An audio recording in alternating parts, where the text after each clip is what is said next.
नमस्कार साथियों, मैं अनीता श्रीवास्तव आपका हार्दिक अभिनंदन करती हूँ।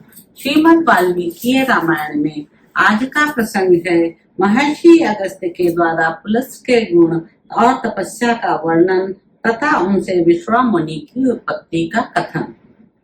महात्मा रघुनाथ जी का वह प्रश्न सुनकर महातेजस्वी कुंभ योनि अगस्त्य ने उनसे इस प्रकार कहा।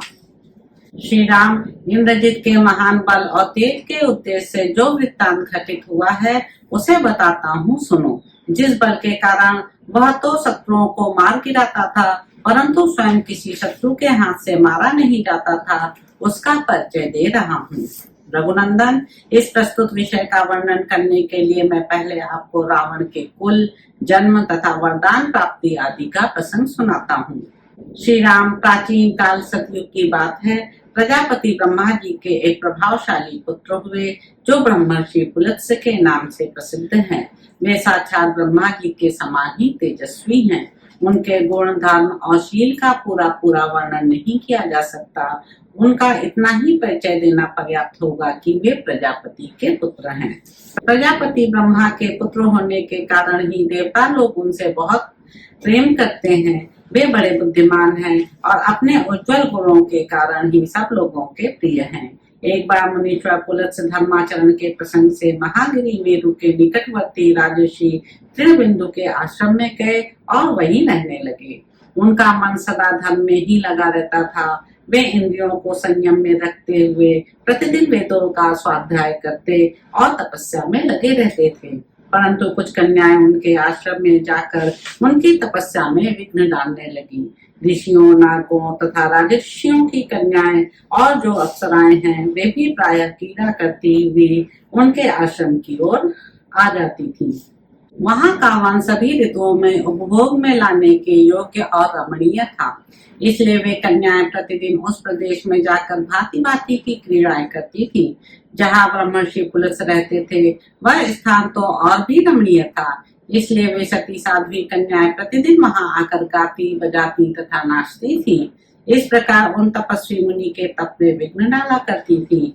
इससे वे महातेजस्वी महामुनि पुलत्स कुछ रुष्ट हो गए और बोले, कल से जो लड़की यहाँ मेरे दृष्टिपथ में आएगी वह निश्चय ही गर्भ धारण कर लेगी। उन महात्मा की यह बात सुनकर वे सब कन्याएं ब्रह्मशाप के भय से डर गईं और उन्होंने उस स्थान पर आना छोड़ दिया। परंतु राजर्षि तृणबिंदु की कन्या ने इस शाप को नहीं सुना था, इसलिए वह दूसरे दिन ही बेखट के आकर उस आश्रम में विचरने लगी। वहां उसने अपनी किसी सखी को आई हुई नहीं देखा। उस समय प्रजापति के पुत्र महातेजस्वी महर्षि पुलत्स अपनी तपस्या से प्रकाशित हो महावेदों का स्वाध्याय कर रहे थे। उस वेद ध्वनि को सुनकर वह कन्या उसी ओर गई और उसने तपोनिधि पुलत्स जी का दर्शन किया। महर्षि की दृष्टि पड़ते ही उसके शरीर पर पीलापन छा गया और गर्भ के लक्षण प्रकट हो गए। अपने शरीर में यह दोष देखकर वह घबरा उठी और मुझे यह क्या हो गया, इस प्रकार चिंता करती हुई पिता के आश्रम पर जाकर खड़ी हो गई। अपनी कन्या को उस अवस्था में देखकर तृणबिंदु ने पूछा, तुम्हारे शरीर की ऐसी अवस्था कैसे हुई? तुम अपने शरीर को जिस रूप में धारण कर रही हो यह तुम्हारे लिए सर्वथा अयोग्य एवं अनुचित है। वह बेचारी कन्या हाथ जोड़कर उस तपोधन मुनि से बोली, पिताजी, मैं उस कारण को नहीं समझ पाती जिससे मेरा रूप ऐसा हो गया है। अभी थोड़ी देर पहले मैं पवित्र अंतःकरण वाले महर्षि पुलत्स के दिव्य आश्रम पर अपनी सखियों को खोजने के लिए अकेले गई थी। वहां देखती हूँ तो कोई भी सखी उपस्थित नहीं है। साथ ही मेरा रूप पहले से विपरीत अवस्था में पहुंच गया है। यह सब देखकर मैं भयभीत हो यहाँ आ गई हूँ। राजर्षि तृणबिंदु अपनी तपस्या से प्रकाशमान थे। उन्होंने ध्यान लगाकर देखा तो ज्ञात हुआ कि यह सब कुछ महर्षि पुलत्स के ही करने से हुआ है। उन पवित्रात्मा महर्षि के उस शाप को जानकर वे अपनी पुत्री को साथ लिए पुलत्स जी के पास गए और इस प्रकार बोले, भगवान, मेरी यह कन्या अपने गुणों से ही विभूषित है। महर्षि, आप इसे स्वयं प्राप्त हुई भिक्षा के रूप में ग्रहण कर लें। आप तपस्या में लगे रहने के कारण थक जाते होंगे, अतः यह सदा साथ रहकर आपकी सेवा शुश्रूषा किया करेगी, इसमें संशय नहीं है।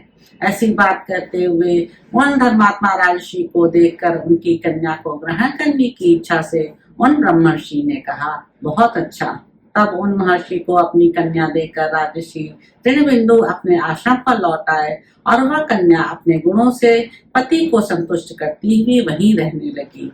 उसके शील और सदाचार से वे महातेजस्वी मुनीश्वर पुलत्स बहुत संतुष्ट हुए और प्रसन्नता पूर्वक यूं बोले, सुंदरी, मैं तुम्हारे गुणों के वैभव से अत्यंत प्रसन्न हूँ। देवी, इसीलिए आज मैं तुम्हें अपने समान पुत्र प्रदान करता हूँ, जो माता और पिता दोनों के कुल की प्रतिष्ठा बढ़ाएगा और पौलत से नाम से विख्यात होगा। देवी, मैं यहाँ वेद का स्वाध्याय कर रहा था, उस समय तुमने आकर उसका विशेष रूप से श्रवण किया, इसलिए तुम्हारा यह पुत्र विश्रवा या विश्रवण कहलाएगा, इसमें संशय नहीं है। पति के प्रसन्नचित्त होकर ऐसी बात करने पर उस देवी ने बड़े हर्ष के साथ थोड़े ही समय में विश्रवा नामक पुत्र को जन्म दिया, जो यश और धर्म से संपन्न होकर तीनों लोकों में विख्यात हुआ। विश्वामुनि वेद के विद्वान, समदर्शी, व्रत और आचार का पालन करने वाले तथा पिता के समान ही तपस्वी हुए। तो इस प्रकार साथियों, उत्तर कांड में निहित दूसरा सर्ग यहाँ पर समाप्त होता है। इसके अगले अंक में आप जानेंगे कि विश्रवा से वैश्रवण की उत्पत्ति, उनकी तपस्या, वर प्राप्ति तथा लंका में निवास। तो अब आपसे अगले अंक में मुलाकात होगी। मेरे YouTube चैनल संवाद विद अनीता को लाइक करें, शेयर करें, सब्सक्राइब करें। धन्यवाद साथियों।